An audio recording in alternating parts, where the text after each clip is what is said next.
Hello hi everyone അസ്സലാമു അലൈക്കും welcome back to my channel. ഇന്ന് നമ്മൾ തയ്യാറാക്കാൻ പോകുന്നത് വളരെ ഈസി ആയിട്ട് തയ്യാറാക്കാൻ കഴിയുന്ന ഒരു ഇഫ്താർ വിഭവമാണ്. കട്ട്ലേറ്റ് പരുവത്തിലൊക്കെയുള്ള ഒരു അടിപൊളി സ്നാക്കാണ് നമ്മൾ ഉണ്ടാക്കാൻ പോകുന്നത്.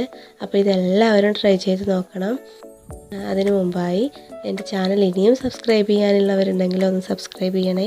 തൊട്ടപ്പുറത്ത് കാണുന്ന ബെൽ ബട്ടൺ കൂടി പ്രസ് ചെയ്ത് അതിൽ ഓൾ എന്ന ഓപ്ഷൻ എനേബിൾ ചെയ്ത് കൊടുത്താൽ ഞാൻ അപ്ലോഡ് ചെയ്യുന്ന എല്ലാ വീഡിയോസിൻ്റെ നോട്ടിഫിക്കേഷൻ നിങ്ങളുടെ ഫോണിലേക്ക് ലഭിക്കുന്നതായിരിക്കും. അപ്പോൾ നമുക്ക് നമ്മുടെ വീഡിയോയിലേക്ക് കിടക്കാം. ഞാനിവിടെ ഒരു മിക്സിയുടെ ജാർ എടുത്ത് വെച്ചിട്ടുണ്ട്. നമുക്കിതിലേക്ക് നന്നായിട്ട് കഴുകി പിഴിഞ്ഞ് കുതിർത്തി വെച്ചിട്ടുള്ള സോയാബീൻ ചേർത്ത് കൊടുക്കാം. നമ്മൾ സോയാബീൻ കുതിർത്തിയ ശേഷം അങ്ങനെ ഉടനെ ആ വെള്ളത്തിൽ നിന്ന് എടുത്തിട്ട് ചേർത്ത് കൊടുക്കരുത്. 2-3 പ്രാവശ്യം കഴുകിയിട്ട് ഉപയോഗിക്കണം കേട്ടോ. ഇനി നമുക്കിതിലേക്ക് ഒരു 1/2 ടീസ്പൂൺ വലിയ ജീരകം ചേർക്കാം.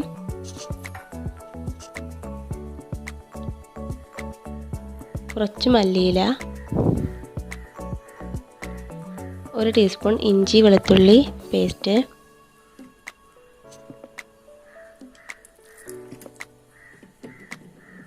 1 ടീസ്പൂൺ വിനാഗിരി, 1 ടീസ്പൂൺ ബീഫ് മസാല. ഇതെല്ലാം ചേർത്ത് നന്നായിട്ട് ഗ്രൈൻഡ് ചെയ്തെടുക്കാം. ഇനി നമുക്കിതിലേക്ക് നമ്മൾ വേവിച്ച് ഉടച്ച് വെച്ചിട്ടുള്ള പൊട്ടാറ്റോ ചേർത്ത് കൊടുക്കാം കേട്ടോ.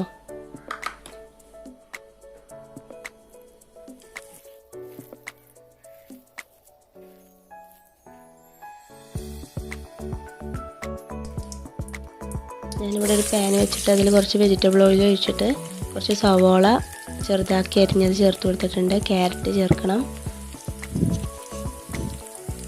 എരിവനുസരിച്ചിട്ട് പച്ചമുളക് ചേർത്ത് കൊടുക്കാം.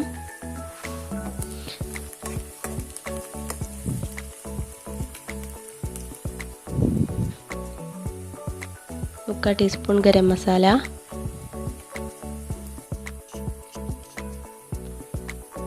അര ടീസ്പൂൺ മഞ്ഞൾപ്പൊടി, 1 ടീസ്പൂൺ മുളക് പൊടി, ആവശ്യത്തിന് ഉപ്പും ചേർത്ത് നന്നായിട്ട് മിക്സ് ചെയ്തെടുക്കാം. ഒരു ബ്രൗൺ കളറാവണ വരെ നമുക്കിത് കുക്ക് ചെയ്യാം.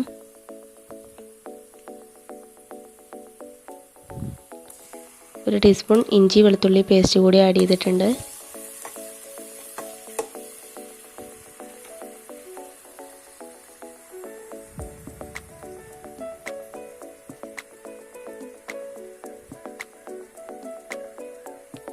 ഇനി നമുക്കിതിലേക്ക് നേരത്തെ നമ്മൾ ഗ്രൈൻഡ് ചെയ്ത് വെച്ചിട്ടുള്ള സോയാബീൻ്റെയും പൊട്ടാറ്റോൻ്റെയും മിക്സ് ചേർത്ത് കൊടുക്കാം.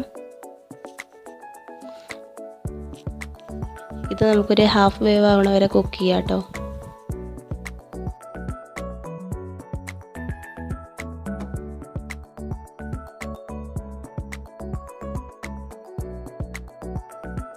മിക്സ് ഇവിടെ റെഡി ആയിട്ടുണ്ട്. നമുക്കിതൊന്ന് ചൂട് ആറുന്നത് വരെ വെയിറ്റ് ചെയ്യാം. ഇപ്പോൾ നമ്മുടെ മിക്സ് ഇവിടെ റെഡി ആയിട്ടുണ്ട്. ചൂടൊക്കെ ആറി നല്ല ഫ്രഷ് ആയിട്ട് കിട്ടിയിട്ടുണ്ട്. ഇനി നമുക്കിത്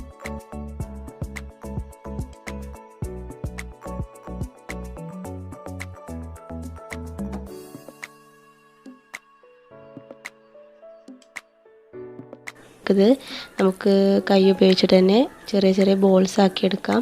അതുപോലെ നമുക്ക് ഇഷ്ടമുള്ള ഷേപ്പിലാക്കി എടുക്കാം.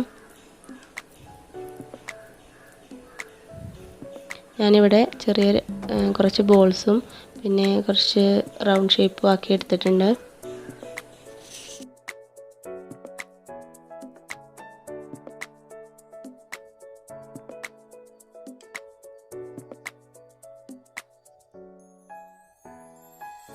ഇതൊന്ന് വറുത്തെടുക്കാൻ വേണ്ടിയിട്ട് ഞാനിവിടെ 2 കോഴിമുട്ട നന്നായിട്ട് ബീറ്റ് ചെയ്ത് ലേശം ഉപ്പിട്ട് ബീറ്റ് ചെയ്ത് വെച്ചിട്ടുണ്ട്.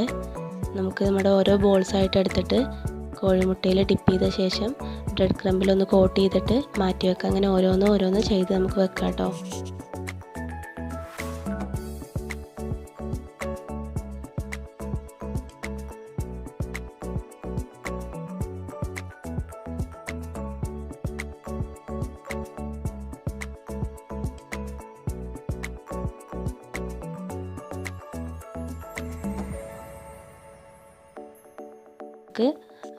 ഫൈനൽ സ്റ്റേജിലേക്ക് പോവാം. നമുക്ക് ഇത് ഓരോന്നായിട്ട് നമ്മൾ വെളിച്ചെണ്ണയിലോ അല്ലെങ്കിൽ സൺഫ്ലവർ ഓയിലോ ഇട്ട് മറിച്ചിട്ട് നമുക്കൊന്നത് ഫ്രൈ ചെയ്തെടുക്കാം. ഒരു ഗോൾഡൻ ബ്രൗൺ കളറാവണ വരെ നമുക്ക് ഇതൊന്ന് ഫ്രൈ ചെയ്യാം.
അപ്പോൾ നമ്മുടെ പലഹാരം ഇവിടെ റെഡിയായി കഴിഞ്ഞു.